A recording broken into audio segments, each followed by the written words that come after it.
samohrana sam majka, završila sam školu, ali nažalost nisam mogla da se zaposlim, već 13 godina sam na birou.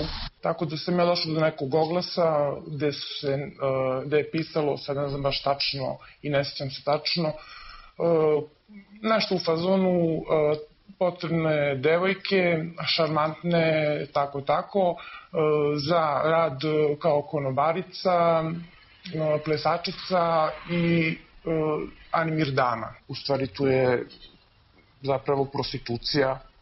Siromaštvo je ključni razlog što je moderno ropstvo ili trafiking rasprostranjen u tranzicionim zemljama. Većina žrtava trgovine ljudima u 2008. u Srbiji bile su žene koje su seksualno eksploatisane, a više od polovine bila su deca, navodi se u izveštaju State Departmenta o trafikingu. Kada je reč o borbi protiv tog oblika organizovanog kriminala u Srbiji, američka vlada kritikuje suviše blage kazne za trgovce ljudima i preduga suđenja. I onda se desi situacija da devojka koja je promenila iskaz zbog pretnji kojima je bila su izložena, a od kojih je niko nije zaštitio, onda bude optužena za davanje lažnog iskaza. To je neka praksa koja se pominje u izveštaju. Do te mere je istaknuto kao problem da postoji jedno upozorenje da ako se ta oblast ne reši za sledeće godine da ćemo dobiti negativnu ocenu.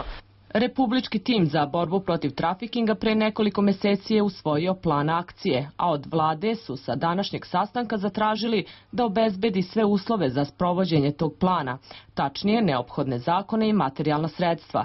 U Austriji upozoravaju da je problem trafikinga u Srbiji dalje veliki, iako se u izveštaju State Departmenta navodi da je dosta toga urađeno. Sve to napravljeno između ostalog u cilju ispunjavanja tehničkih uslova za Beli Šengen i mi se nadamo da kada krajem godine mi dođemo na Belu Šengen listu, da cela priča o borbi protiv trgovine ljudima neće ostati po strani kao što se već do sada dešavalo. Čak i ako Srbija iduće godine dobije negativnu ocenu, to ne znači da ćemo se naći automatski u trećoj grupi zemalja. Ipak bi trebalo imati na umu da Sjedinjene države tim zemljama mogu da ukinu sve vrste pomoći, izuzev humanitarne i trgovinske.